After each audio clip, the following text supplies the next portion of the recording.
Prabowo disambut perwakilan kerajaan Inggris saat tiba di London.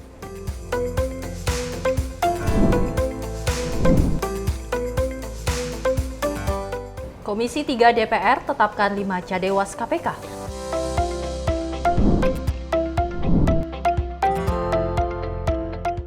Lutfi Yassin disebut berpeluang besar menang di Jateng.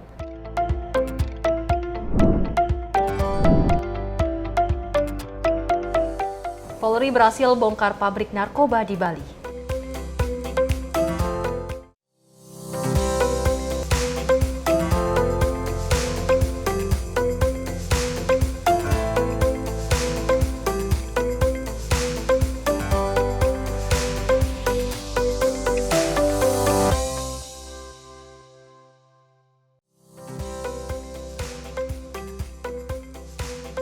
Selamat pagi pemirsa Simpo TV. Selamat pagi Sally. Selamat pagi, Fani. Luar biasa ya pagi hari ini kita cerah ceria sekali seperti itu. Jadi mudah-mudahan kita juga berdoa untuk semua pemirsa menyapa pagi Simpo TV bisa terus dalam keadaan sehat walafiat. Ya, pasti terkait bagaimana Betul. tadi headline yang telah kita bacakan, di mana ini akhirnya Komisi 3 DPR RI ini menetapkan Calon pimpinan Dewas KPK Betul. seperti Kalau itu kita ya. lihat memang 4 hari ini terus bergulir bagaimana pemilihan dari pimpinan KPK. Akhirnya kita berharap bahwasanya pimpinan selanjutnya dapat membuat kepercayaan publik kembali lagi kepada KPK. Betul, dan tentunya juga kelima calon Dewas KPK ini juga telah ditentukan melalui voting ataupun suara terbanyak.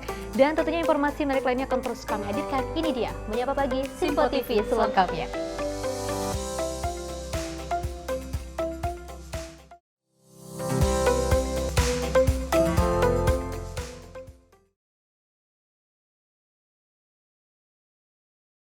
Ya pemirsa, kita awali dengan berita utama. Presiden Republik Indonesia Prabowo Subianto tiba di Bandara Stansted Airport London. Sesampainya Prabowo di London, ia juga disambut dengan karpet merah dan juga oleh perwakilan kerajaan Inggris, Deputi Lieutenant Charles Anderson. Dan kedatangan Prabowo ke London ini adalah bagian dari rangkaian lawatan kunjungan ke luar negeri perdananya sebagai presiden setelah mengunjungi Brazil untuk menghadiri KTT G20. Presiden Republik Indonesia Prabowo Subianto tiba di Bandara Stansted Airport London pada Rabu 20 November 2024 waktu setempat. Kedatangan Prabowo ke London ini adalah bagian dari rangkaian lawatan kunjungan ke luar negeri perdananya sebagai presiden. Setelah sebelumnya Prabowo mengunjungi Brazil untuk menghadiri KTT G20 dan beberapa negara lainnya. Sesampainya Prabowo di London, ia disambut dengan karpet merah dan juga perwakilan kerajaan Inggris Deputi Lieutenant Charles Anderson. Keduanya terlihat saling bertegur sapa dengan penuh kehangatan meski cuaca di London terbilang sangat dingin karena suhu mencapai -1 derajat. Prabowo dalam kesempatan itu mengenakan jubah panjang hitam dan berpeci hitam. Nampak turut menyambut kehadiran Prabowo di London diantaranya Dubes RI di London Desra Percaya, Dubes Inggris untuk Indonesia Jeremy CVOB, KBRI London Kol Faisal Ridwan, serta Wakil Ketua Komisi 1 DPR RI Budi Satrio Jiwandono. Tim redaksi Simpo TV melaporkan. Sementara itu, Presiden Republik Indonesia Prabowo Subianto menutup kunjungan kerjanya di Brazil dan kini melanjutkan kunjungan kerja ke London, Inggris. Dan tiba di London, Presiden Prabowo disambut perwakilan kerajaan Inggris serta pelajar Indonesia. Kedatangan Presiden Republik Indonesia Prabowo Subianto di London, Inggris dinanti dengan antusias oleh para pelajar Indonesia yang mengenyam pendidikan di Inggris. Setibanya Prabowo di hotel tempat ia menginap di London, ia diberi buket bunga oleh perwakilan penyambut. Prabowo ditunggu sejumlah mahasiswa dan mahasiswi yang tergabung dalam Perhimpunan Pelajar Indonesia atau PPI London. Kita sebagai tim PPI telah prepare dari jam 6 pagi, bahkan ada yang dari jam 4 pagi untuk memprepare makanan dan beberapa dokumen juga agar perjalanan Pak Prabowo di sini berjalan semua dengan lancar. Wah, itu salah satu pengalaman yang nggak bisa terlupakan lah, salah satu pengalaman yang tak bisa tergantikan karena saya juga belum pernah ketemu langsung dengan Bapak Presiden dan barusan ketemu langsung itu jujur bikin saya merasa lebih semangat lagi juga gitu untuk belajar. Kita dari persiapan kita udah dari 3 hari sebelum kita ikut tim advance buat bantu-bantu dari kayak A sampai Z hulu ke hilir. Kebetulan saya ikut tim protokol sama kayak salah satunya kemarin Saspi juga temenin Saspi. Jadi kayak dari protokol hari pertama kita survei bandara segala macam dan setelah bandara kita hotel.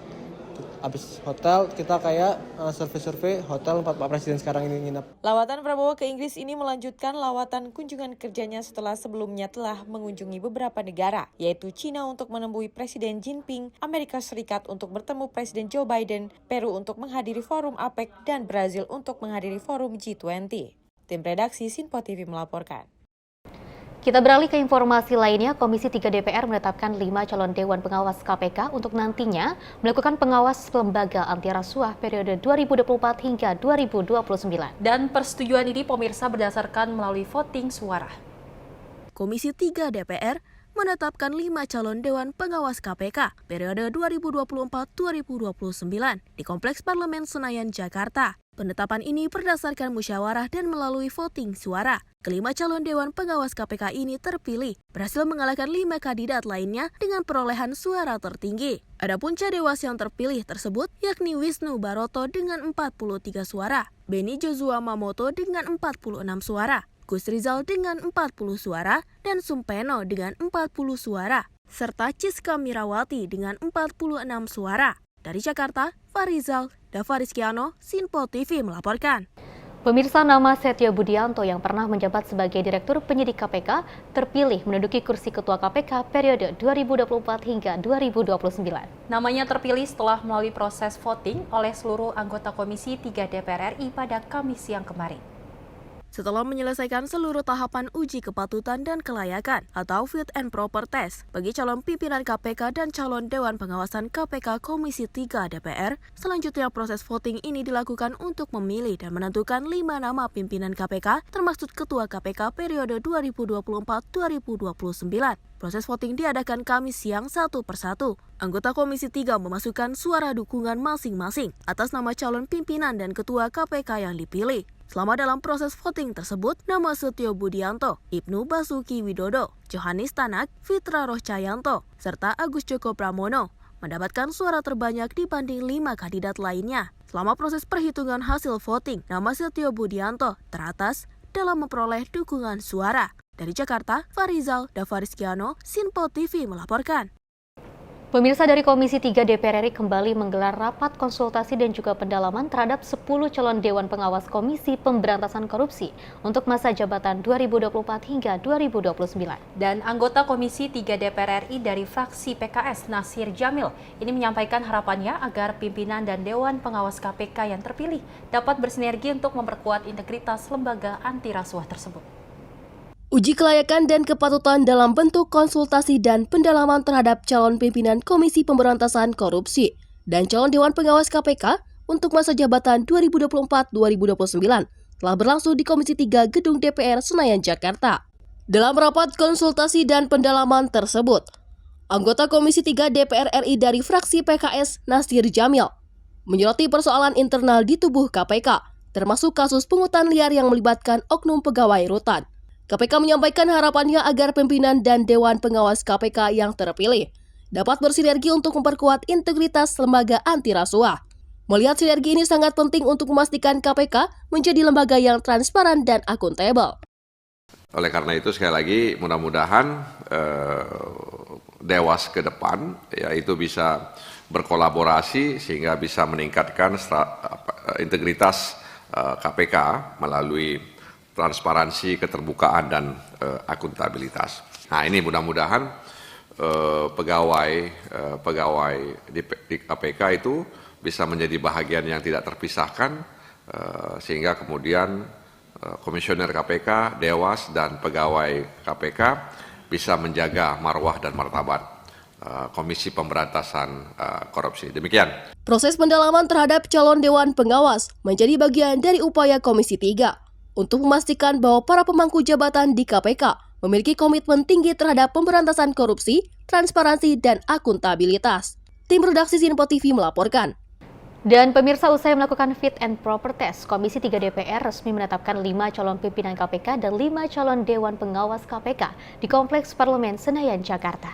Dan penetapan ini nantinya akan dibawa ke dalam rapat paripurna DPR pada pekan depan untuk disahkan dan diserahkan ke Presiden Prabowo Subianto. Para calon pimpinan dan calon Dewan Pengawas KPK telah melaksanakan uji kelayakan atau fit and proper test yang dilakukan langsung oleh Komisi 3 DPR di Kompleks Parlemen Senayan, Jakarta. Sebanyak 5 calon pimpinan dan 5 calon Dewan Pengawas KPK ini telah ditetapkan oleh Komisi 3 DPR melalui voting suara terbanyak. Nantinya calon pimpinan dan calon Dewan Pengawas KPK yang ditetapkan akan dibawa ke dalam rapat paripurna DPR pada pekan depan untuk disahkan dan dilanjutkan dengan penyerahan nama ke Presiden Prabowo Subianto. Ya, betul. Iya dong. Rapor terdekat, hari rapor itu kalau nggak Selasa Kamis. Ya. Iya, ya sama, berbarengan. Oke guys. Dari Jakarta, Farizal Ahmad Amin, Sinpol TV melaporkan. Ya, Seli dan juga pemirsa, setelah Komisi 3 DPR RI melakukan penetapan kepada 5 calon pimpinan KPK dan juga calon Dewan Pengawas KPK seperti itu ya. Dan tentunya juga ini sudah melakukan beberapa fit and proper test ataupun uji kelayakan yang sangat luar biasa terkait dengan ini adanya hasil dari voting ataupun suara terbanyak. Dan kita ucapkan selamat juga Festi dan pemirsa kepada Setio Budianto yang telah terpilih menjadi Ketua KPK. Dan pastinya masyarakat Indonesia berharap bahwasanya KPK dapat mengembalikan kepercayaan publik yang memang sebelumnya cukup turun karena adanya kasus dari Firly Bahuri, dan kita pasti berharap kasus korupsi Indonesia cepat bisa terus turun. teratasi. Dan tentunya informasi menarik lainnya akan terus kami hadirkan usai jeda berikut ini.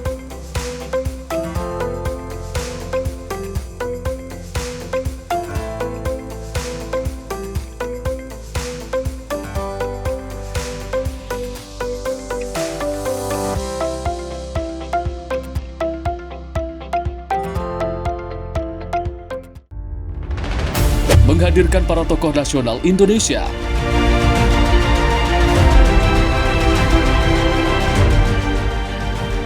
Mengulas ragam fakta dan isu terbaru secara mendalam. Pusat data nasional loh.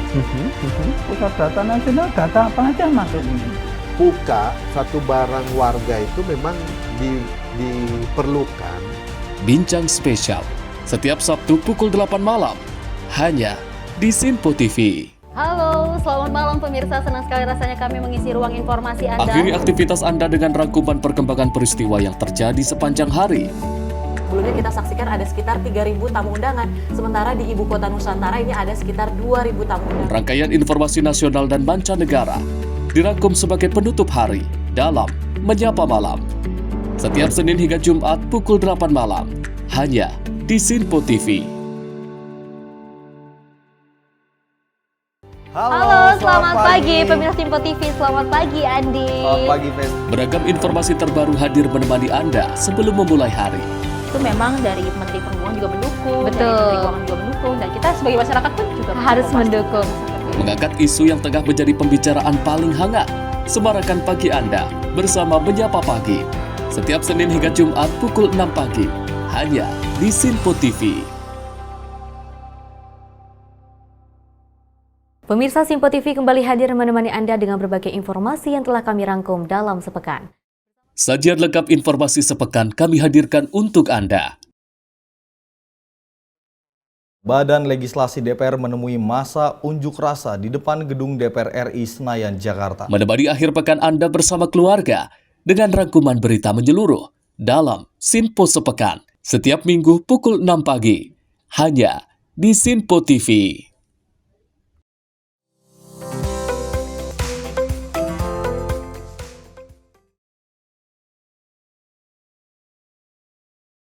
Terima kasih pemirsa, Anda masih menyaksikan Menyapa Pagi Sinpo TV, dan kita lanjutkan informasinya terkait Pilkada 2024, di mana pasangan Cagup Jawa Tengah nomor urut 2 Ahmad Lutfi dan Taj Yassin ini berjanji memperjuangkan gaji guru jika terpilih nantinya. Dan selain gaji guru, calon wakil gubernur Jawa Tengah juga berjanji untuk memberikan beasiswa pada siswa dan juga santri yang berprestasi di perguruan tinggi.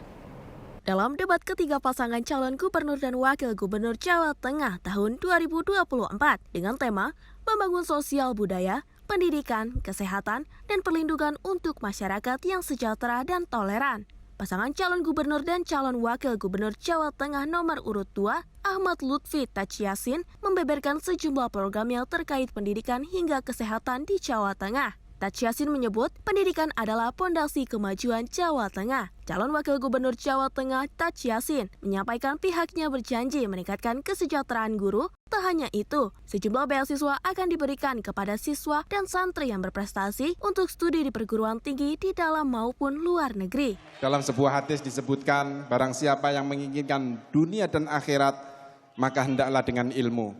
Oleh karena itu, ke depan kita akan menjadikan pendidikan sebagai pondasi kemajuan Jawa Tengah. Kami akan tingkatkan kesejahteraan guru, kami naikkan Bosda, baik negeri maupun swasta. Kami akan berikan beasiswa kuliah kepada santri dan siswa yang berprestasi. Kami sekolahkan mereka ke kampus-kampus favorit yang ada di dalam negeri maupun luar negeri. Pesantren dan sekolah keagamaan akan kita openi. Di sisi kesehatan, pasangan Ahmad Lutfi Taci Yassin memastikan pada tahun pertama adanya asuransi kesehatan gratis 100% untuk masyarakat miskin, serta akan memberikan pap smear serviks gratis dan juga melakukan sosialisasi. Tim redaksi Sinpo TV melaporkan. Sementara itu dari Ketua Umum Golkar Bahlil Lahadalia menyebut pasangan calon gubernur dan juga wakil gubernur Jawa Tengah nomor urut 2 Ahmad Lutfi dan juga Taci Yassin berpeluang untuk bisa memenangkan kontestasi politik di Jawa Tengah tahun ini. Dan menurutnya keduanya memiliki pengalaman dalam mengelola Jawa Tengah. Pernyataan tersebut disampaikan Ketua Umum Golkar Bahlil Lahadalia kepada awak media usai makan siang Solo, Jawa Tengah pada Kamis 21 November 2024. Bahlil bersama rombongan mulai dari Wihaji, Juliat Mono, dan struktural DPP Golkar, singgah di rumah makan sebelum mengikut kampanye pasangan calon Bupati dan Wakil Bupati Kabupaten Sragen, Jawa Tengah Sigit Pamungkas Suroto. Persiapan yang dilakukan oleh partai menurutnya sudah bagus dan hanya tinggal memaksimalkan waktu yang tersisa sebelum memasuki masa tenang kampanye guna memenangkan paslon Lutfi Gus Yassin. Bahlil optimis pasangan kepala daerah yang diusung Golkar dapat memenangkan kontestasi politik tahun 2024. Tak hanya di Jawa Tengah, tapi juga di wilayah Solo Raya seperti Kota Solo, Karanganyar, dan Sragen. Persiapannya udah alhamdulillah udah bagus, tinggal kita memaksimalkan aja ikhtiar sampai dengan beberapa hari ke depan.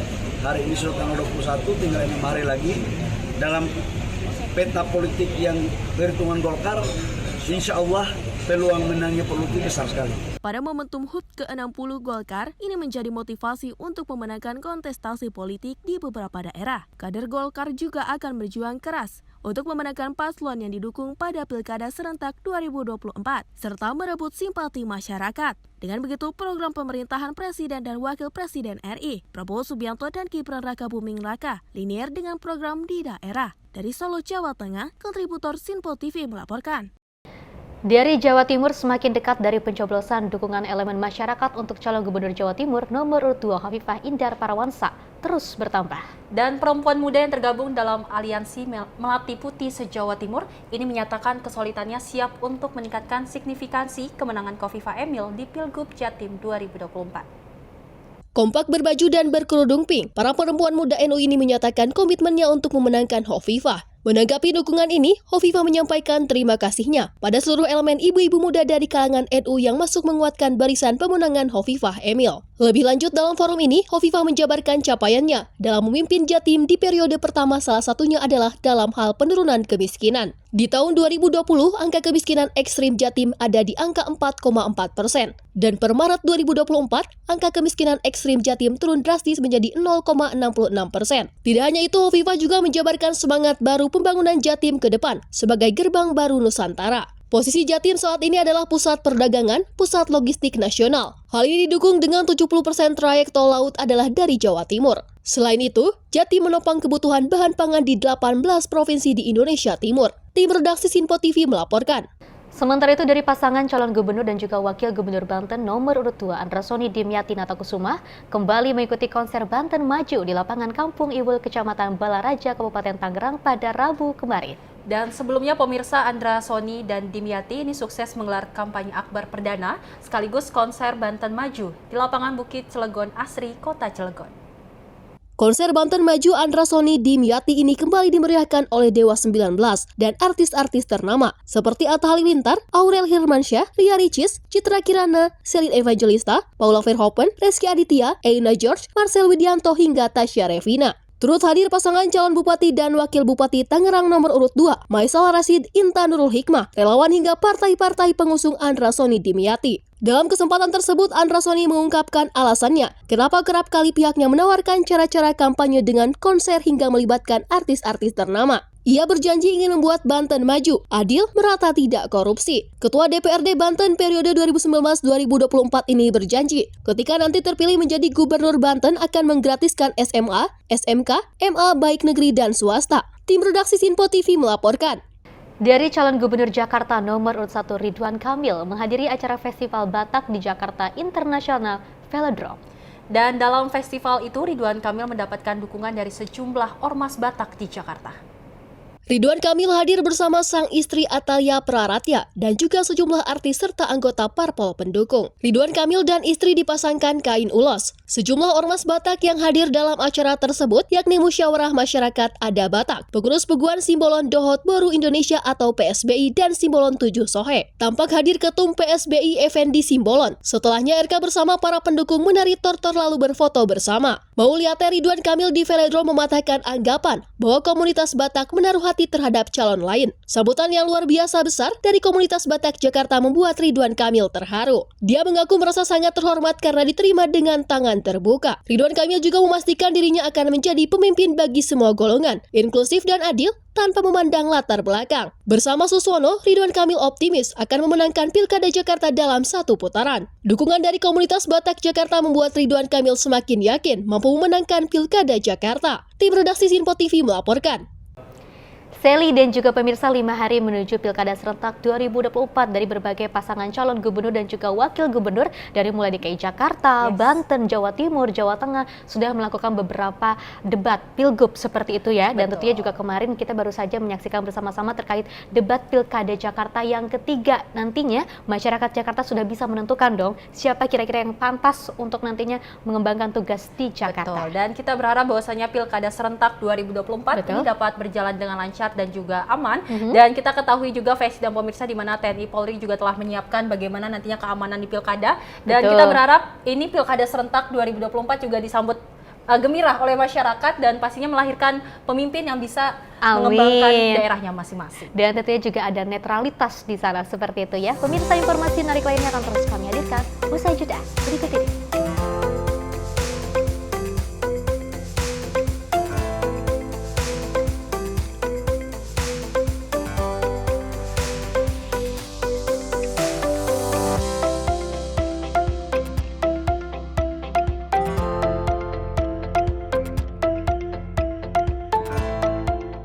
Halo pemirsa, kami kembali hadir dengan sejumlah informasi yang kami himpun dari berbagai penjuru dunia. Rangkaian informasi yang membuat akhir pekan Anda begitu bermakna. Sebuah kelompok di Afrika Selatan memberikan layanan pertunjukan film dengan tenaga surya. Berita yang menjadi sorotan media dari dalam dan luar negeri.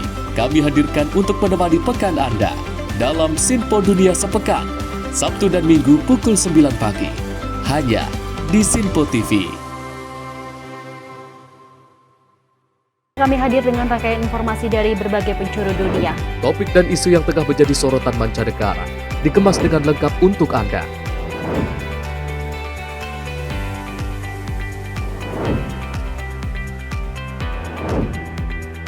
Peristiwa penting yang terjadi dari berbagai belahan dunia ini hadir dalam Sinpo Dunia setiap Senin hingga Jumat pukul 7:30 malam hanya di Sinpo TV.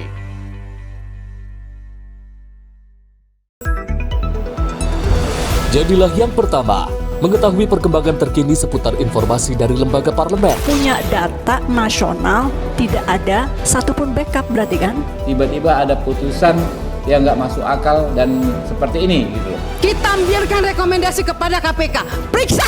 Kami hadirkan informasi paling akurat untuk mengawal setiap informasi dalam rapat komisi dan paripurna. Tentunya bersama saya Andi Rezaldi yang telah kami rangkum dalam program Sinpo Parlemen. Saya Arif Rifan. Saksikan Sinpo Parlemen setiap Sabtu pukul 6 pagi hanya di Sinpo TV. Pemirsa, Sinpo TV kembali hadir menemani Anda dengan berbagai informasi yang telah kami rangkum dalam sepekan. Sajian lengkap informasi sepekan kami hadirkan untuk Anda. Badan Legislasi DPR menemui masa unjuk rasa di depan gedung DPR RI Senayan, Jakarta. Menemani akhir pekan Anda bersama keluarga dengan rangkuman berita menyeluruh dalam Sinpo Sepekan setiap Minggu pukul 6 pagi hanya di Sinpo TV.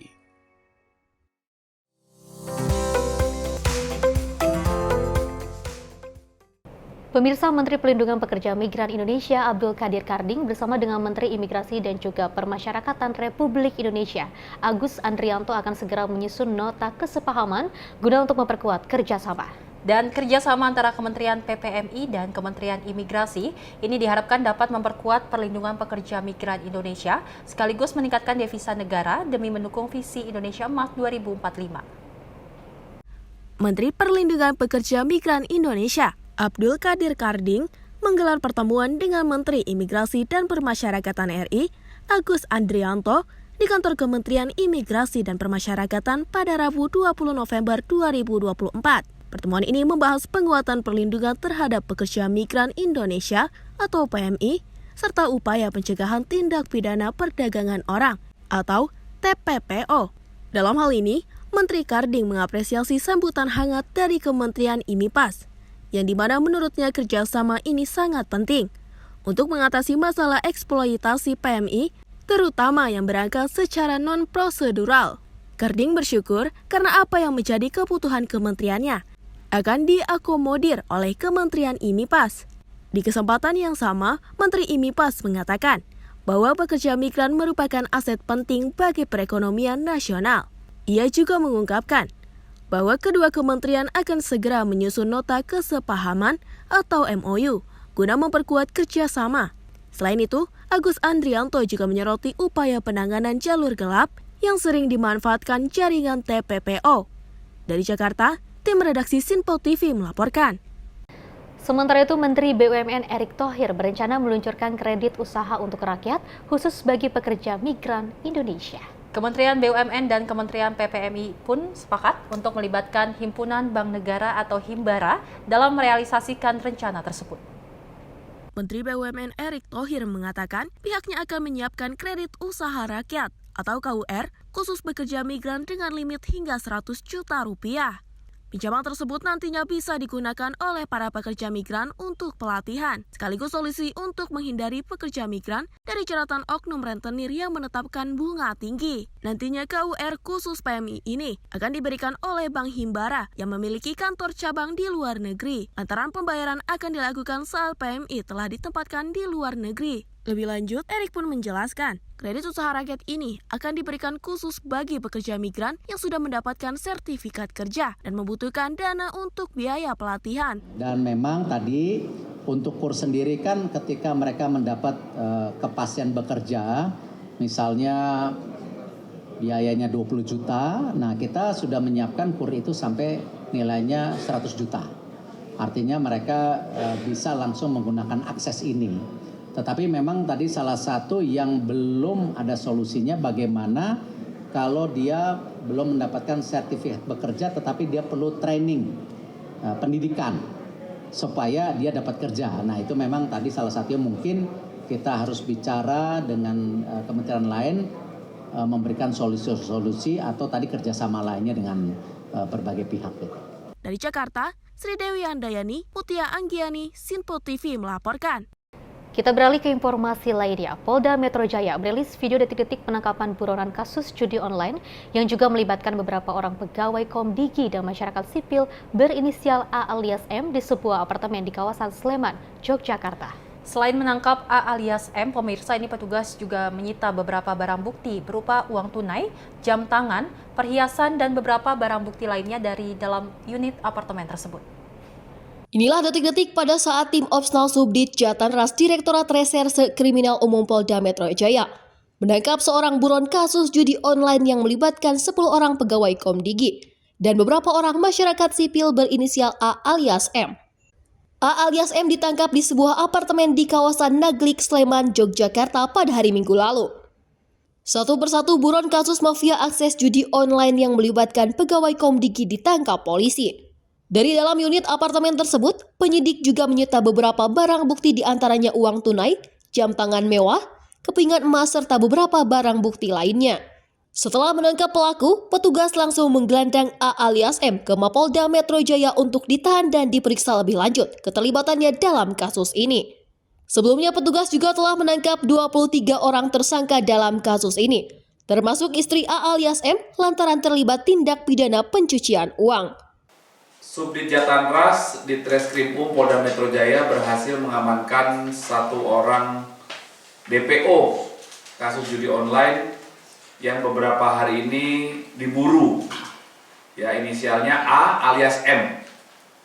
ya, itu sudah berhasil diamankan.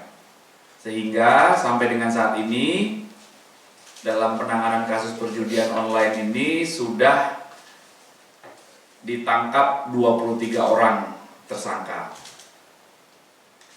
Kemudian dari tersangka A alias M ini dan istrinya, saudari D, yang sebelumnya juga sudah ditangkap dan ditetapkan tersangka, penyidik berhasil menyita uang tunai serta aset dari tersangka senilai kurang lebih. Tim redaksi Sinpo TV melaporkan.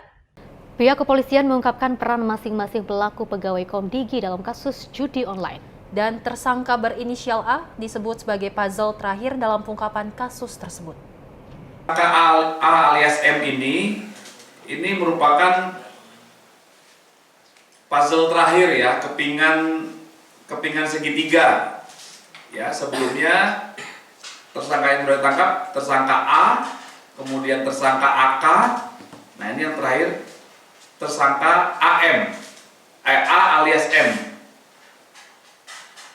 Dalam satu kelompok ini ya, karena mereka bertiga ini peran mereka yang pertama mengumpulkan website judi online,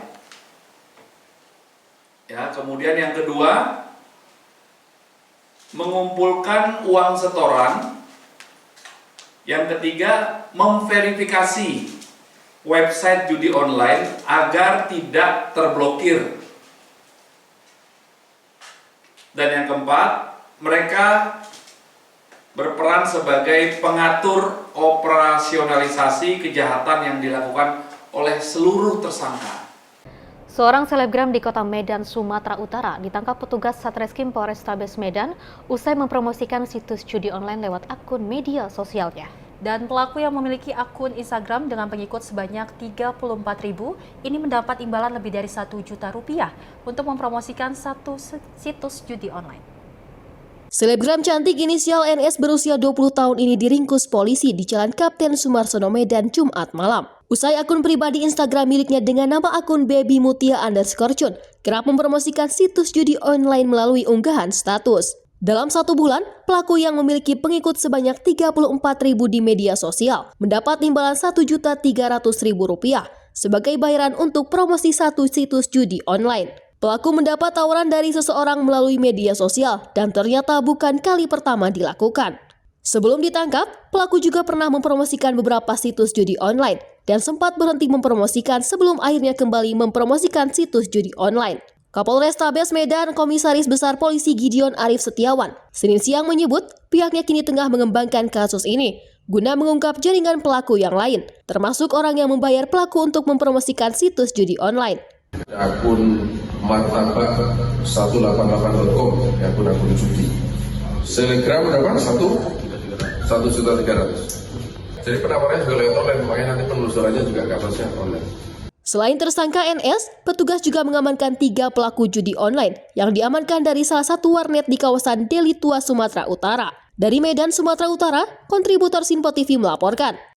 Pemirsa, penggunaan situs judi daring juga turut menyasar kalangan pelajar dan mahasiswa yang mencari peruntungan pundi-pundi biaya kebutuhan selama mengenyam masa pendidikan di bangku persekolahan. Dan dengan ratusan ribu orang yang juga terdampak, Kemendikbudristek memberikan rehabilitasi judi daring untuk meminimalisir angka kasus bunuh diri ke depannya. Menteri Pendidikan Tinggi, Sains, dan Teknologi, Satrio Sumantri Brojonegoro, memaparkan sebanyak 960.000 pelajar dan mahasiswa di bangku perkuliahan melakukan praktek bermain judi daring. Menurutnya, penggunaan situs judi daring ini juga dilakukan oleh tenaga pendidikan yang berada di lingkungan institusi pendidikan tinggi. Adapun tindakan yang dilakukan oleh pemerintah dalam bidang pendidikan tinggi untuk meredam peluang dampak akan terjadi, dengan menerapkan rehabilitasi secara intensif kepada penyintas judi daring, serta mengarahkan layanan khusus pengaduan judi daring di institusi pendidikan swasta dan negeri. Lebih lanjut, pemerintah berharap dengan dilakukannya pertolongan melalui rehabilitasi tersebut dapat membantu memulihkan kondisi psikologis dari mahasiswa agar tidak lagi terjebak ke depannya. Terkait dengan judi online, maka kelompok pelajar dan mahasiswa yang terlibat sampai saat ini berjumlah total 960.000. Sebagian besar adalah mahasiswa. Untuk itu, Kemdikti-Saintek sudah memerintahkan kepada setiap pemimpin perguruan tinggi negeri swasta untuk berupaya mencegah keterlibatan dosen, mahasiswa, dan tenaga pendidikan supaya tidak terlibat kepada judi online. Terima kasih, Pak. Dari Jakarta, Tim Liputan Sinpo TV melaporkan. Sayang sekali Sally dan juga pemirsa, kasus judi online ataupun judi daring seperti itu ini masih terus marak di Indonesia, dan paling sangat disayangkan adalah ketika adanya sosok public figure ataupun selebgram yang harus mempromosikan situs judi online. Dan kita ketahui Festi dan pemirsa di mana ada 3 instansi dari pemerintah, yaitu Polri, Komdigi, dan juga Polhukam yang telah bersatu untuk memberantas kasus judi online. Di mana ada 3 tujuan, yaitu pertama untuk memberantas situs sendiri, dan yang kedua penyalahgunaan dari uangnya sendiri, dan juga yang terakhir adalah sosialisasi kepada masyarakat. Ya, kalau kita lihat dari Mutia Hafid ataupun Komdigi juga sempat memberikan beberapa literasi kepada orang tua untuk nantinya agar anak-anak tidak terjaring dengan adanya kasus situs judi online. Pemirsa, informasi menarik lainnya akan terus kami hadirkan usai jeda berikut ini.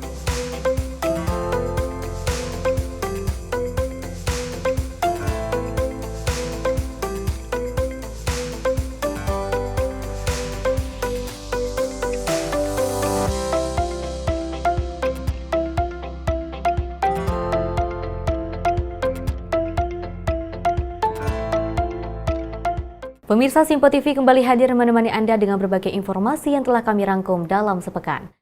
Sajian lengkap informasi sepekan kami hadirkan untuk Anda. Badan Legislasi DPR menemui masa unjuk rasa di depan gedung DPR RI Senayan, Jakarta. Menemani akhir pekan Anda bersama keluarga dengan rangkuman berita menyeluruh dalam Sinpo Sepekan setiap minggu pukul 6 pagi hanya di Sinpo TV. Halo pemirsa, kami kembali hadir dengan sejumlah informasi yang kami himpun dari berbagai penjuru dunia. Rangkaian informasi yang membuat akhir pekan Anda begitu bermakna. Sebuah kelompok di Afrika Selatan memberikan layanan pertunjukan film dengan tenaga surya. Berita yang menjadi sorotan media dari dalam dan luar negeri kami hadirkan untuk menemani pekan Anda dalam Sinpo Dunia Sepekan, Sabtu dan Minggu pukul 9 pagi, hanya di Sinpo TV. Kami hadir dengan rangkaian informasi dari berbagai penjuru dunia. Topik dan isu yang tengah menjadi sorotan mancanegara dikemas dengan lengkap untuk Anda.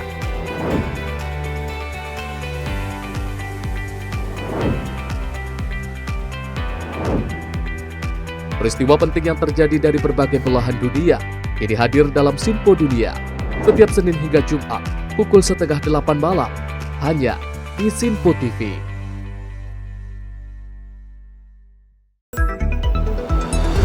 Jadilah yang pertama mengetahui perkembangan terkini seputar informasi dari lembaga parlemen. Punya data nasional, tidak ada satupun backup berarti kan? Tiba-tiba ada putusan yang nggak masuk akal dan seperti ini gitu. Kita biarkan rekomendasi kepada KPK, periksa! Kami hadirkan informasi paling akurat untuk mengawal setiap informasi dalam rapat komisi dan paripurna. Tentunya bersama saya Andi Rezaldi yang telah kami rangkum dalam program Sinpo Parlemen. Saya Arif Rifan. Saksikan Sinpo Parlemen setiap Sabtu pukul 6 pagi hanya di Sinpo TV.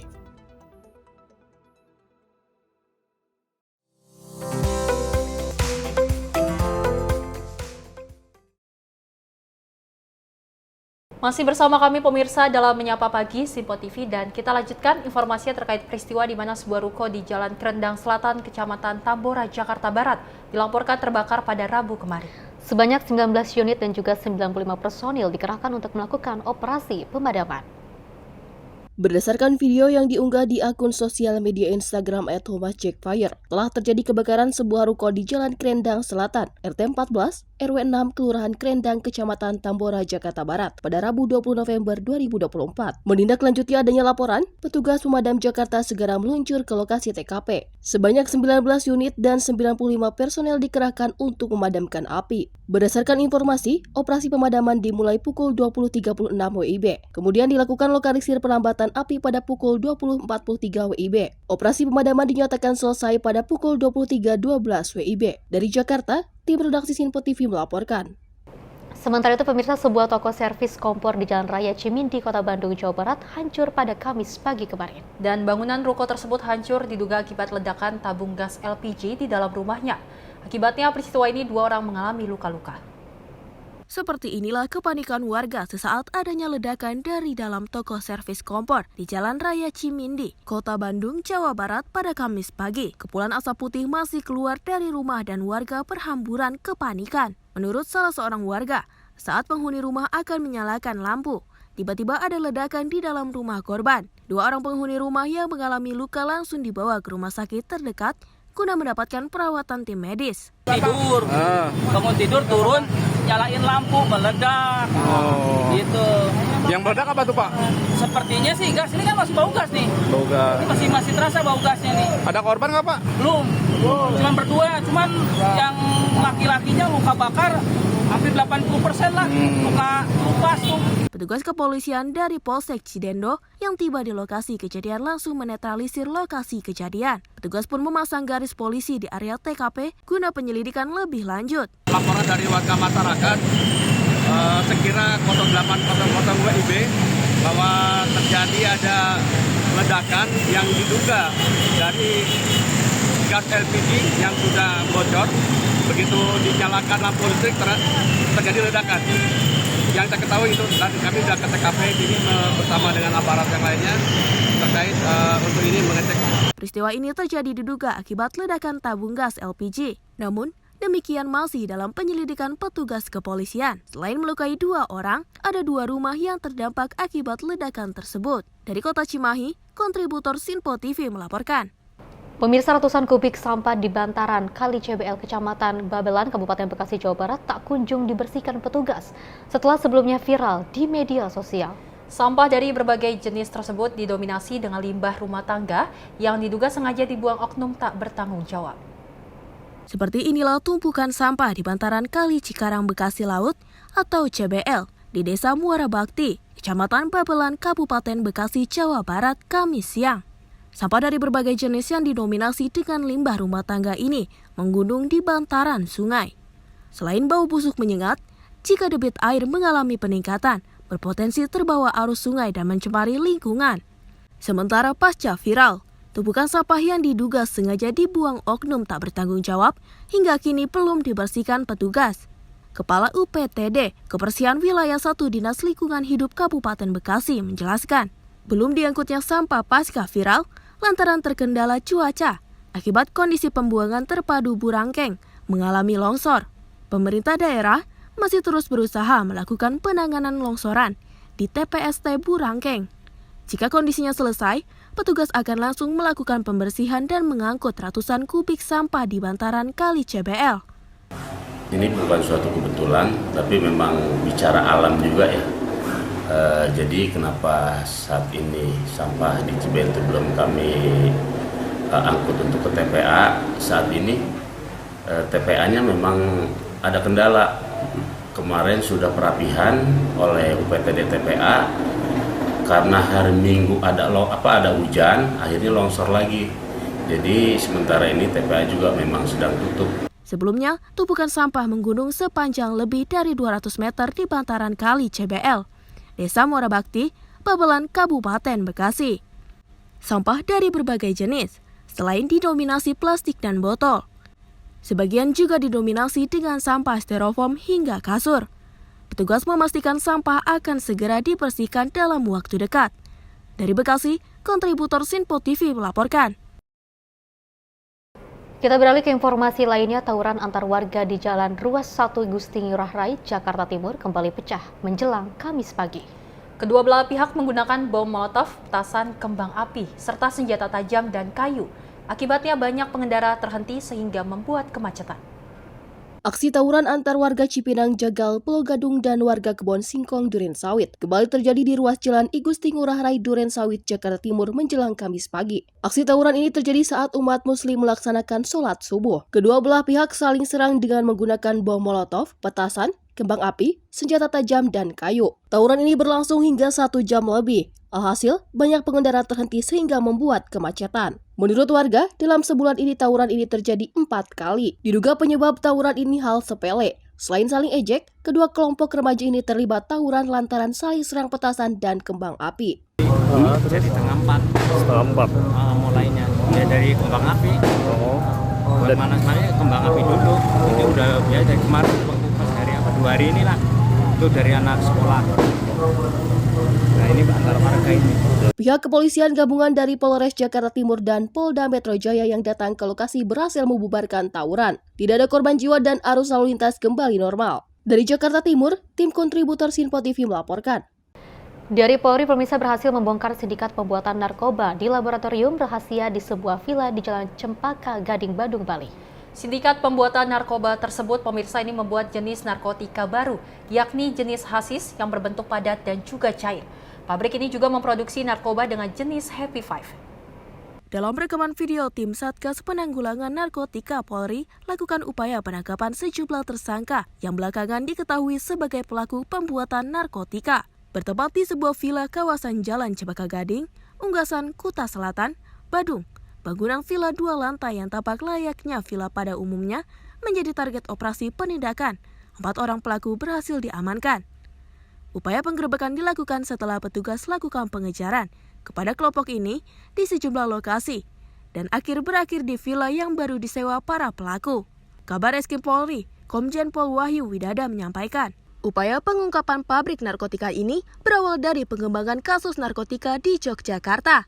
Pada bulan September 2024, di Tipit Narkoba Bareskrim Polri berhasil mengungkap tindak pidana narkotika jenis hasis dengan barang bukti sebanyak 25 kg. Kemudian tim melakukan pengembangan dan diketahui bahwa barang bukti jenis hasis sebanyak 25 kg tersebut diproduksi dari Bali. Tim berhasil menemukan lokasi terakhir, clandestine lab hasis dan Happy Five, di sebuah villa yang berada di Jalan Raya Uluwatu, Jimbaran, Badung, Bali. Dari hasil penggeledahan, penyidik temukan barang bukti narkotika dan prekursor narkotika. Dari hasil pemeriksaan terhadap para tersangka, bahwa jaringan ini dikendalikan oleh seseorang dengan inisial DOM yang merupakan WNI. 4 orang yang diamankan itu semua warga negara Indonesia berinisial MR, RR, N, dan inisial DA. Peran mereka adalah sebagai peracik dan pengemas atau yang kita sebut sebagai koki. Selain itu kita juga masih ada 4 orang lagi yang kita berikan status DPO yang kita cari, yaitu inisial DOM sebagai pengendalinya, kemudian RND sebagai peracik dan pengemas yang sudah sempat kabur sebelum kita grebek, kemudian ada inisial IC sebagai perekrut karyawan dan MAN sebagai penyewa villa. Villa ini disewa secara harian dengan harga 2 juta per hari, tetapi membayarnya secara mingguan. Jadi tidak disewa langsung sekaligus. Jadi diperkirakan untuk memudahkan mereka ketika ada sesuatu mereka segera bisa pindah tempat. Rencananya dari hasil produksi narkotika dan psikotropika ini akan diedarkan secara masif untuk perayaan Tahun Baru 2025 di wilayah Bali dan Pulau Jawa, serta sebagian akan dikirim ke luar negeri. Merupakan pengungkapan clandestine lab hasis pertama di Indonesia. Atas perbuatannya, para pelaku terancam dipidana hukum mati atau penjara seumur hidup, atau paling singkat 5 tahun penjara. Pemberantasan peredaran gelap narkoba di Indonesia merupakan atensi Presiden RI Prabowo Subianto yang tertuang dalam program kerja Asta Cita nomor 7, yaitu memperkuat reformasi politik, hukum, dan birokrasi, serta memperkuat pencegahan dan pemberantasan korupsi, narkoba, judi, dan penyelundupan. Dari Badung, Bali, kontributor Sinpo TV melaporkan. Sementara itu, Polda Metro Jaya menangkap 2 orang pelaku pengeroyokan terhadap pengemudi taksi online yang terjadi di ruas tol dalam kota Jakarta Tangerang yang beberapa waktu viral di media sosial. Dan saksi mata menyebut pengeroyokan pengemudi taksi online yang ditumpanginya tidak ada kesalahan kepada para pelaku dan berada di sisi jalan yang benar. Inilah video pada saat tim Opsnal Subdit Jatanras Direktorat Reserse Kriminal Umum Polda Metro Jaya menangkap 2 orang pelaku pengeroyokan terhadap seorang pengemudi taksi online di ruas tol dalam kota Jakarta Tangerang yang beberapa waktu viral di media sosial. Pelaku berinisial CM dan J ini ditangkap di lokasi yang sama yaitu di kawasan Kembangan, Jakarta Barat pada Rabu dini hari. Dan saat ini keduanya telah ditahan di rutan Mapolda Metro Jaya untuk mempertanggungjawabkan perbuatannya. Ditemui di Mapolda Metro Jaya pada Rabu siang. Saksi mata atau penumpang taksi online bernama Rere mengatakan peristiwa pengeroyokan ini berawal pada saat pengemudi taksi online yang dikendarainya itu mengelakson mobil para pelaku yang berada tepat di depan mobil mereka sebanyak 1 kali. Setelah itu, mobil yang ditumpangi pelaku langsung memotong lajur kendaraan korban. Sebelum terjadi pengeroyokan itu, korban dan saksi mata sempat membuka kaca untuk meminta maaf. Namun para pelaku yang berjumlah 2 orang itu tetap mengeroyok korban hingga korban mengalami lebam di wajah dan kerusakan pada mobilnya. Ya saya nggak bisa berbuat apa-apa karena panik kan, karena emang udah nggak ada, udah bingung, posisi udah bingung mas, nggak bisa buka kaca, nggak ada yang nolongin juga. Itu yang klakson itu malah orang-orang belakangnya, bukan saya gitu, bukan dari mobil saya maksudnya. Iya, biar nggak panjang juga sih, biar nggak, takutnya kan kayak gitu kan bikin beruntun ya, karena kita di jalur cepat gitu, takut bikin kecelakaan aja.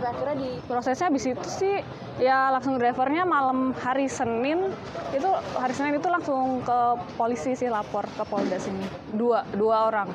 Yang melerai memang perempuannya gitu, yang narik baju sih ininya. Melerai ada 2 cewek kalau nggak salah ya. 2 cewek. Jadi di dalam mobil itu ada 2 cewek, 2 cowok kayak gitu. Video viral pengeroyokan terhadap pengemudi taksi online berinisial EA ini terjadi pada hari Minggu tanggal 17 November lalu. Akibatnya korban mengalami luka lebam di bagian wajah dan kerusakan terhadap mobil hingga berujung melapor ke Mapolda Metro Jaya. Dari Jakarta, kontributor Sinpo TV melaporkan. Pemirsa, informasi tadi sekaligus mengakhiri jumpa kita. Saya Festi Rabadi dan saya Selvi Sregar. Terima kasih dan sampai jumpa.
Sinpo TV, News, Sport, Entertainment.